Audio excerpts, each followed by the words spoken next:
proactive, bold, and a key factor in the development of Tacoma into the city it is today. That's how former mayor and historian Bill Baarsma describes Tacoma Public Utilities and its 125-year history. Baarsma has his own connection with utility that dates back more than 50 years. John Phillips has the story.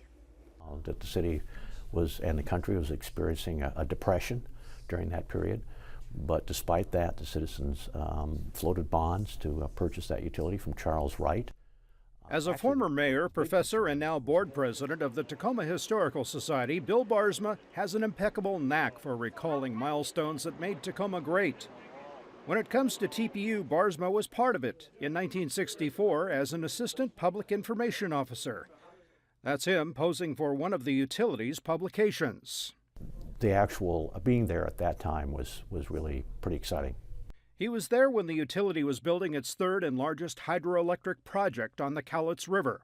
He's hard-pressed to recall an unexciting period at TPU, especially in the beginning. The big concern was not so much power as it was water. In the 1890s, growing Tacoma was desperate for a clean, reliable water supply. At the time, a few private companies were supplying it from springs near the bay and south of town. And the power was kind of a secondary concern, but it became the primary concern. Electric streetcars, water wells, and sooner homes and businesses were needing electricity. And the whole issue of private versus public power was part of the politics of the period. And Tacoma was one of the first municipal corporations in the state of Washington to make that big move. The city removed water and power service from control of private for-profit companies and built its first hydropower plant on the Nisqually River at La Grande. It satisfied Tacoma's needs in 1913, but not for long. With more power demands, in the 1920s, Tacoma carved its second hydro project out of the wilderness of the Olympic Mountains. It transformed the city and allowed us to grow, both in terms of jobs and residential units, residential neighborhoods. In the first decade of the 20th century, the city constructed a gravity-fed water supply pipeline from the Green River. It also took over and improved streetcar service that moved people to jobs and freight to market. I mean, it's an incredible story when you think about it. The early beginnings set the stage for 125 years of regional growth that Tacoma Public Utilities would help foster.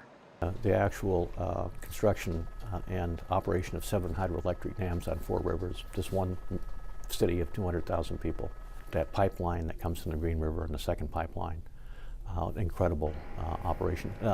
Their proactive efforts to maintain our important South Tacoma aquifer, something we have that the big city to the north does not have, that secondary source of water. The railroads that we own and operate, not just in the tidelands. And then, of course, the telecommunication system. You put all that together, and there's not another community anywhere. Certainly Seattle can't compare to what we've done. There's no other community. That we own it, we operate it, it's ours. And that's really, I think, an important part of our story. For Tacoma Report, I'm John Phillips. The first major step toward public utility ownership in Tacoma started with an election in April of 1893, with voters being asked if the city should buy Charles Wright's Tacoma Light and Water Company. The measure passed by 104 votes.